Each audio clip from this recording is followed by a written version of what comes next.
اعوذ باللہ من الشیطان الرجیم، بسم اللہ الرحمن الرحیم۔ میں ہوں ڈاکٹر طاہر جوید اور آپ دیکھ رہے ہیں doctor Tahir Javed health care. آج کا ہمارا موضوع پہلے والی ویڈیو سے ریلیٹڈ ہے۔ پہلے جو تھا ہومیوپیتھک اور انسانی جسم اور ہومیوپیتھک علامات، تو اس حوالے سے پہلا جو تھا وہ تو آدھا کمپلیٹ ہو گیا اور آگے شروع کرتے ہیں جو نصف رہ گیا تھا۔ تو ناظرین، ہمارا آج کے موضوع کے پہلے والے موضوع سے متعلقہ ہی وہ شروع کر رہے ہیں۔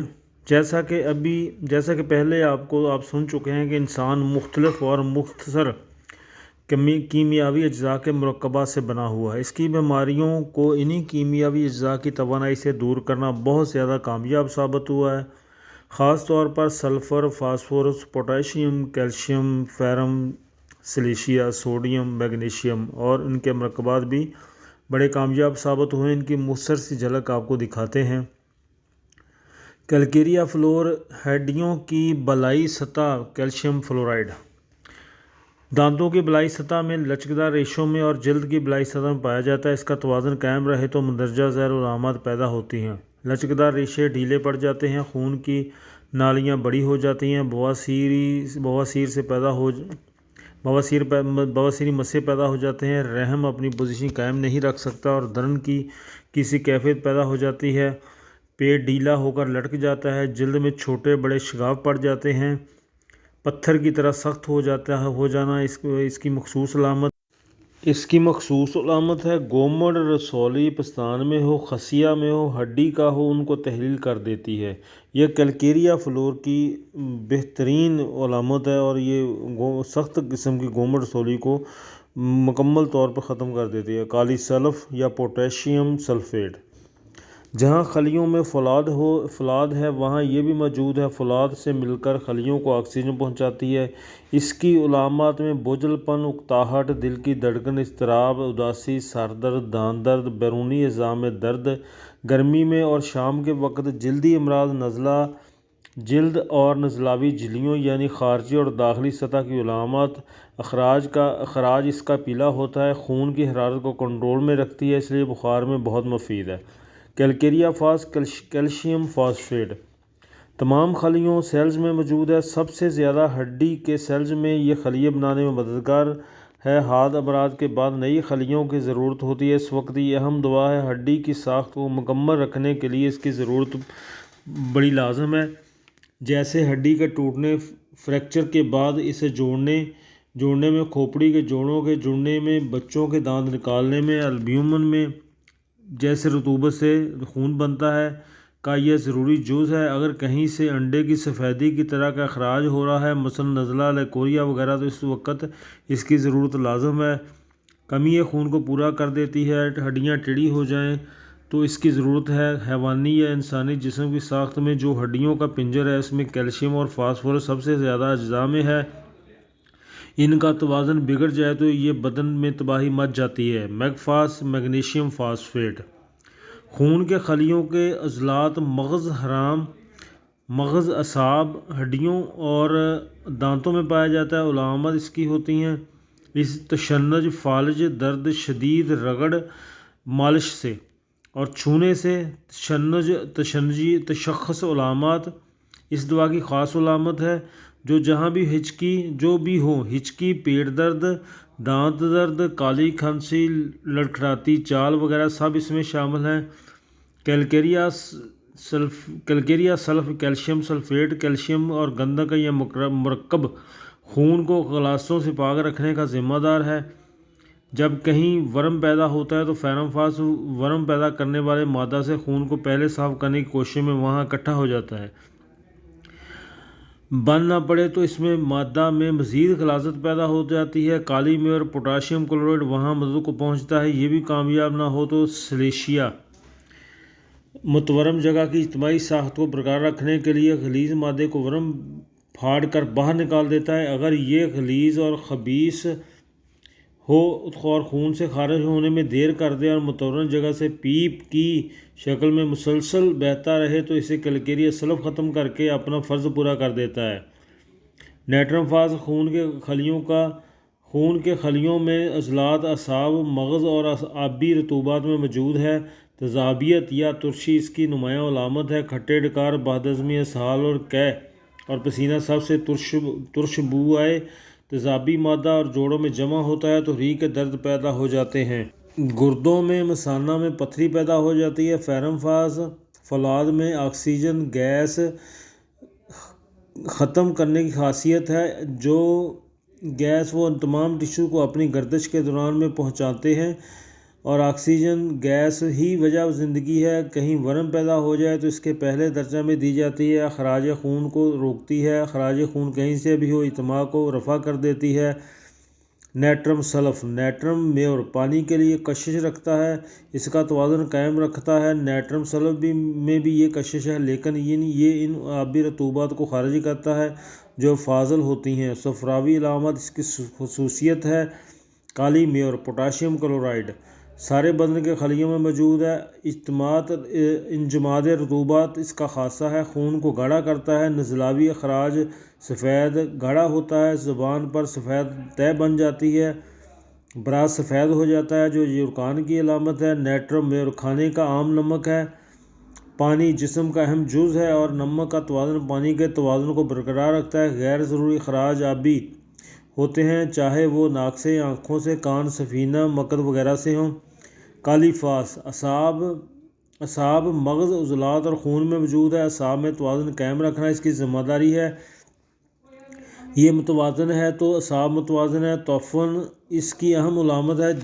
جسم سے یہ کسی اخراج سے بدبو آئے تو یہ اعصاب کو ضائع ہونے کی علامت ہے۔ سلیشیا ٹشو کو باہم جوڑ کر رکھنے کا ذمہ دار ہے، اس لیے جسم کے ہر عضو میں موجود ہے۔ ٹشوز کے درمیان کوئی غیر فطری چیز آ جائے اسے باہر نکال دیتا ہے، اس لیے ورم کی کیفیت میں اس کا کردار بڑا اہم ہے۔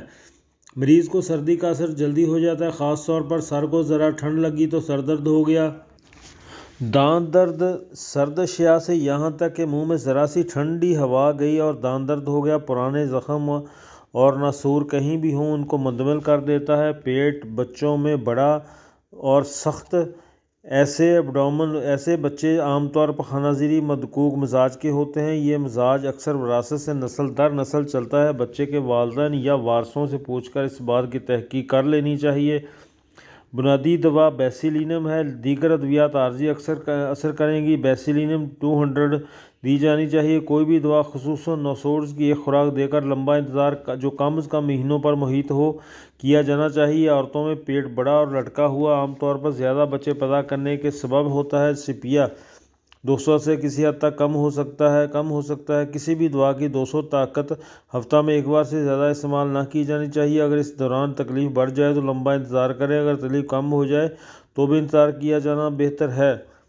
جب تک کہ علامات کم ہوتے ہوئے ایک خاص جگہ پر آ کر رک نہ جائے۔ اگر ایک ہفتہ کے دوران تکلیف میں کمی یا زیادتی نہیں ہوتی تو دی گئی دوا غلط تھی، دوبارہ غور کریں۔ پیٹ میں ایسا محسوس ہو جیسے کوئی زندہ چیز حرکت کر رہی ہے، دوا تھوجا ہے۔ مزمن امراض میں 30 طاقت کا استعمال اگر کیا جائے تو ایک خوراک روزانہ یا 3 دن کے وقفہ سے دوا استعمال کریں۔ تکلیف میں کمی یا زیادتی کی صورت میں صرف پلاسبو کا استعمال کریں، جیسا کہ اوپر بیان کی گئی تکلیف میں تھوجا 30 کی ایک خوراک روزانہ 4 دن تک دیں۔ ہومیوپیتھک دوا کا مسلسل استعمال انتہائی خطرناک ہے۔ اگر کسی مریض کو مدر ٹنچر یا کوئی اور چھوٹی طاقت دیر تک دیا جانا مقصود ہو تو 4 دن دوا دے کر 4 دن وقفہ کر لینا مناسب ہے۔ پیٹ میں درد عام طور پر نرم غیر منہضم غالوسن 30 ہضم امراض میں دوا ہمیشہ 30 یا اس سے کم طاقت میں دی جانی چاہیے۔ دوا کی خوراک کے وقفہ کا تعین تکلیف کی شدت کے مطابق کیا جانا چاہیے، جو کہ 2-4 گھنٹے یا اسے بھی بہت زیادہ ہو سکتا ہے۔ مثلا پیٹ درد قبض پلمم 30، پیٹ درد سیٹل لیٹنے یا کھڑا ہونے سے ڈائسکوریا 30، پیٹ درد دوہرا ہونے سے کالوسن 30، ڈائسکوریا 30، گرم آئش اور دبانے سے درد میکفاس 30، دبانے سے درد بیلاڈون 30۔ پیٹ کے اندر کیا ہے؟ درمیان میں دونوں پسلیوں کے درمیان معدہ، دائیں طرف سے پسلی کے نیچے پتا اور جگر، بائیں طرف پسلی کے نیچے تلی اور لبلبا، پیٹ کے درمیان میں چھوٹی آنتیں، پیٹ کے دائیں بائیں بڑی آنت، پیٹ کے دائیں بائیں آنتوں کے پیچھے 2 گردے، ناف کے نیچے مثانہ اور عورتوں میں نسوانی اعضاء رحم، خصیت اور رحم جو مثانہ سے ذرا پیچھے ہٹ کر ان تمام اعضاء کے اوپر پیٹ کے اندر باریتون، پسلیوں کے نیچے اور پیٹ کے اوپر درمیان میں ڈایافرام ہے جو چھاتی اور پیٹ کے جوف کے درمیان دونوں کو الگ کرتا ہے۔ عمل تنفس میں دونوں جوف کے اعضاء کے درمیان لچکدار تکیہ ہے جو ان کے ایک دوسرے پر دباؤ رگڑ سے محفوظ رکھتا ہے۔ نفخ یا گیس افارہ چائنا 30 کاربوویج 30 یہ خوراک روزانہ سے زیادہ کسی بھی تکلیف میں نہیں دی جانی چاہیے یا 3 دن کے وقفہ سے لائکوپوڈیم 30 یا 200 ریفنس 30 4 گھنٹہ بعد نہ ڈکار نہ گوز بالائی کاربوویج 30 یہ خوراک روزانہ یا 3 دن کے وقفہ سے 4 گھنٹے بعد دن میں 4 کیو دیے دائیں طرف کارڈوس میں دفعہ 3-4 دن کے دے کر 3-4 دن کا وقفہ دیکھیے۔ 4 گھنٹے بعد دن میں 4 بار کیو بائیں طرف سے سیانوتس 3 دفعہ 4 دن تک دے کر 4 دن کے وقفہ سے استعمال کریں۔ دونوں طرف چائنا 30 ایک خوراک روزانہ، سپیا 30 3 دن کے وقفہ سے یا کم از کم 200 دائیں طرف لائکوپوڈیم اور 30 یا 200 بائیں طرف ایسا فوٹیڈا 30 ایک خوراک روزانہ۔ اگر اس قسم کے دنبل یا بڑے پھوڑے بار بار نکلیں تو انتھریکسینم 30 دیں، ہفتہ میں 2 بار دینا بہتر ہے۔ ایسی صورت میں موروثی سبب معلوم کر کے اس کے مطابق علاج کرنا زیادہ بہتر ہے۔ جلد پر جو بھی ابرے خون میں خلاصت کی علامت ہے اور اندرونی اعضاء کو بیمار ہونے سے بچانے کے لیے قدرتی امداد ہے۔ سبب مریض کا ذاتی بھی ہو سکتا ہے جیسے سوزاک یا عطشہ کے دب جانے سے اس سبب کو نظر انداز نہ کریں۔ ایکسیڈنٹس حادثے میں اگر جھٹکا لگے، جسم دماغ ہل جائے یا چوٹ بلا زخم ہو تو آرنیکا 30 ہر 4 گھنٹے بعد دیں۔ زخمی حالت میں اس طرح کیلنڈولا دیں۔ چاقو وغیرہ سے کٹ جانے کے لیے اسٹیفس 30 ایک خوراک سے 4 خوراک روزانہ دیں۔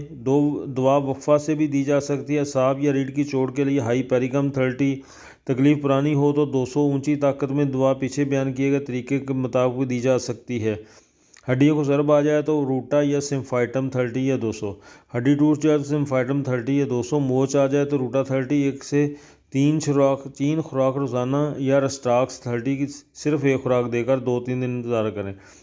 چوٹ کو چوٹ آ جائے یا اتر جائے تو روٹا 30 دن میں سے 3 یا 4 دفعہ دیں۔ جسمانی مشقت کی وجہ سے اگر کوئی تکلیف ہو تو آرنیکا 30 روزانہ یا رسٹاکس 30 3 گھنٹے کے وقفہ سے۔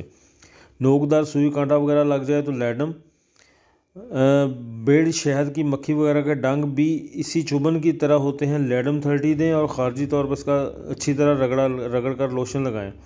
جانور کاٹ جائے تو والائسن 200 ہفتہ وار دیں۔ مثلا اگر کتا کاٹ جائے تو مذکورہ بلا دوا ہفتہ میں 2 بار استعمال کی یا 3 بار استعمال کی جا سکتی ہے۔ چکنائی، گوشت، انڈا، تیز مسالے کا استعمال بہت کم کر دینا ضروری ہے۔ جسمانی ورزش یا سیر کرنا سود مند ہوگا۔ تندرستی کو بحال رکھنے کے لیے جسمانی ورزش یا سیر ویسے ہی لازمی ہے۔ عادت میں سستی ہو تو نکس اومیگا 30 ایک خوراک اور لائکوپوڈیم 30 2 سے 3 خوراکیں روزانہ دیں۔ ذائقہ ترش ہو کیلکیریا کارب روزانہ 1 مرتبہ 2x یا 6x یا 30 نیٹرم فاسٹ خوراک بھی دی جا سکتی ہے۔ سلفر 30 ایک خوراک روزانہ یا وقفہ سے دینے بھی تعداد میں مفید ہے۔ تیزابیت سے آبی رطوبات میں ذرات پیدا ہو جاتے ہیں جنہیں گردے خارج نہیں کر سکتے، وہ ریگ اور پتھریاں بن جاتی ہیں یا دوران خون میں شامل ہو کر جوڑوں اور عضلات میں جمع ہو کر گینٹھیا کا موجب بنتی ہے۔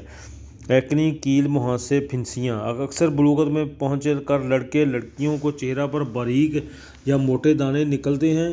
عام زبان میں انہیں کیل کہتے ہیں۔ جہاں پر جلد پر کہیں بھی کچھ نکلے تو خون میں غلیظ مواد کے نمود ہے۔ انٹم کروٹم 30 ایک خوراک روزانہ اور پلسیلا 30 وقفہ سے معمولی کیلوں میں مفید ہے۔ اگر کیل موٹے اور زیادہ نکلیں تو تھوجا 200 دیں۔ اگر ان کے مقام پر خارش بھی ہو تو ریڈم 30 دیں اور مذمت یا خبیث کیلوں کے لیے کاربو اینیمیلس 30 وقفہ سے ایک خوراک دیں۔ اگر ان کے مندمل ہو جانے کے بعد داغ یا گڑے پڑ جائیں تو وہ رفتہ خود ہی معدوم ہو جائیں گے۔ خارجی طور پر ادویات کا لگانا، کریموں کا استعمال بیکار اور جلد کو خراب کرتا ہے۔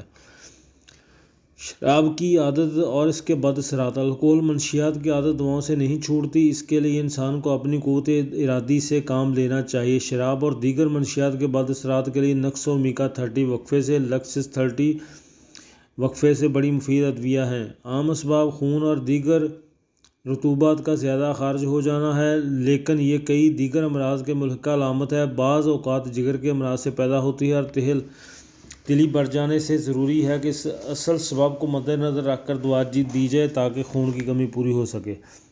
دراصل یہ بذات خود مرض نہیں ہے بلکہ مختلف امراض کی ایک علامت ہے۔ سبب اگر خون اور دیگر رطوبات کا اخراج ہو تو چائنا 30 وقفہ سے بہترین دوا ہے۔ صبح اور نیٹرم میور 6X بچوں اور لڑکپن میں کیلکیریا فاس شام بہت مفید ہے۔ بائیو کیمک سائنس کی 6X فلاسفی ہے کہ جسم میں 12 نمکیات پائے جاتے ہیں جن کے توازن کا بگاڑ مختلف علامات پیدا کرتا ہے۔ اس بگاڑ کو درست کرنے کے لیے ایک یا ایک سے زیادہ نمکیات اکٹھے کر کے یا باری باری دیے جا سکتے ہیں، مگر ہومیوپیتھک ادویات کی فلاسفی اس سے مختلف ہے۔ اس میں ادویات کو اکٹھا کرنا یا باری باری اور فرائی 6 دینا صریحاً غلط ہے۔ میں نے فیرمیور کو بہت مفید پایا ہے۔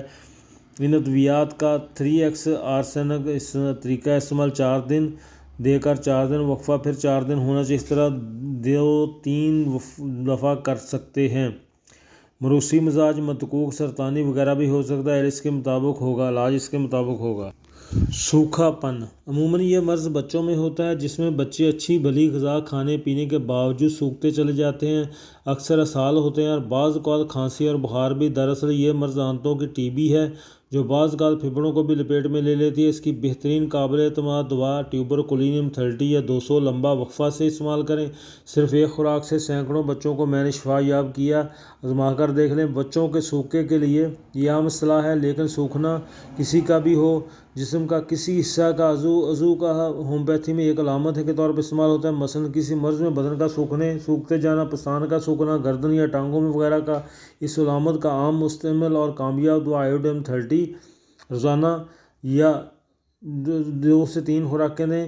بچوں میں اگر ٹانگوں کا سوکھنا نمایاں ہو تو ابروٹینم 30 اگر زیادہ استعمال کریں۔ اگر موروثی مزاج نہ ہو تو بغل کی علامات کا علاج درج ذیل ہے: درد، خارش، پھوڑا، جنگلیزیا 30 خوراک وقفہ سے روزانہ، بغل کے خدود کا ورم، برائٹا کرب 30، ایلیپس 30، پسینہ زیادہ، کالی کرب 30، ریڑھ اور حرام مغز کے اسباب، پکرک ایسڈ 30، شدید عصبی درد، ویرولینم 30، بالائی بایاں حصہ کندھے کے نیچے، چینوپوڈیم 30، بالائی دایاں حصہ کندھے کے نیچے، چیلیڈونیم 30، ضعف، کمزوری، فاسفورس 30، سلیشیا 30۔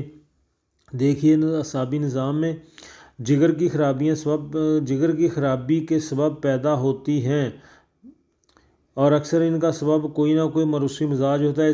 اس کا معلوم کرنا ضروری ہے۔ اسی کے مطابق علاج ہوگا اور دیگر ادویات درج ذیل ہیں: سر درد، اسہال، صفراوی قے، آئرس ورسیکولر، اگر الٹی سے سر درد کو آرام آئے، نیٹرم سلف، جگر میں درد، قبض، سر درد، برائیونیا، آنکھوں میں درد، سیاہی مائل بدبودار فاسفورس۔ صفراوی مادہ جگر بناتا ہے اور یہ جگر سے ملحقہ پتہ میں جمع ہوتا رہتا ہے اور پتہ اسے حسب ضرورت معدہ میں پہنچاتا ہے جہاں یہ غذا میں ہضم ہونے میں مدد دیتا ہے۔ اگر جگر کی خرابی سے یا پتہ میں خرابی سے یہ مادہ معدہ میں زیادہ مقدار میں چلا جائے، یرقان کا مرض لاحق ہو جاتا ہے۔ براز کا رنگ سیاہی مائل سبز ہوتا ہے۔ اگر پتہ سے اس کا اخراج نہ ہو تو مادہ خون میں شامل ہو کر یرقان پیدا کرتا ہے، اس میں براز سفید، پخانہ سفید یا سفیدی مائل ہو جاتا ہے۔ مثانہ گردوں سے بول چھین کر مثانہ میں اگر آ کر جمع ہوتا ہے اور یہاں سے بذریعہ پیشاب کی نالی خارج ہوتا ہے۔ گردوں سے مثانہ میں 2 نالیوں سے گزر آتا ہے اور یہ نالیاں دونوں گردوں سے مثانہ میں آ کر کھیلتی ہیں، انہیں یوریٹرز کہا جاتا ہے، اور جہاں سے اخراج ہوتا ہے اسے یورتھرا کہا جاتا ہے۔ مثانہ کے امراض میں 2 ہیں: مثانہ میں ورم یا پتھری۔ مثانہ کے ورم میں علامات درد اور پیشاب کا تھوڑا تھوڑا جل کر آنا، بعض اوقات کھل کر پیشاب آتا ہے، مگر درد اور جلن کے ساتھ۔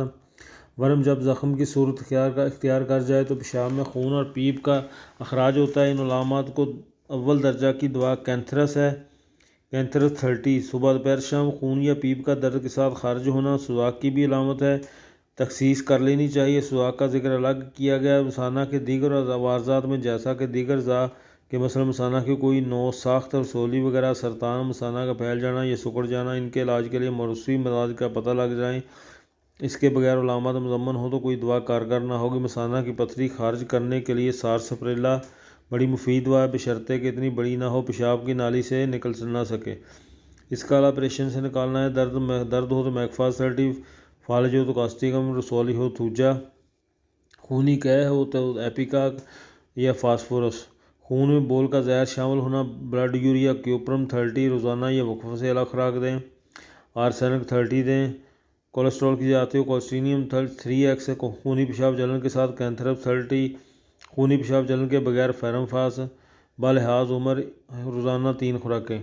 ہیموفیلیا خطرناک موذی خبیث مرض ہے، عموماً بچپن لڑکپن کی عمر میں ہوتا ہے۔ ناک یا چوٹ لگی یا کہیں زخم آ گیا جو تھمتا ہی نہیں، منہ میں چھوٹا سا گولی سوراخ نشان وغیرہ پھیل کر بڑا ہوتا ہے اور پھر وہاں سے خون خراج شروع ہو جاتا ہے جو رکنے کا نام نہیں ہے۔ اس مرض کا سبب بالعموم موروثی مزاج ہے، سرطانی ہوتا ہے۔ قابل اعتماد دوا فاسفورس ہے۔ لیوکوسائٹیمیا یا لیوکیمیا، خون کے سرخ خلیے کم ہو جاتے ہیں اور سفید بڑھ جاتے ہیں، تلی بڑھ جاتی ہے، جگر کا فعل بگڑ جاتا ہے، بعض اوقات ناک وغیرہ سے خون بھی ہونے لگتا ہے۔ اس کے بعد چائنا ہے، آرسینک آیوڈائڈ ہے۔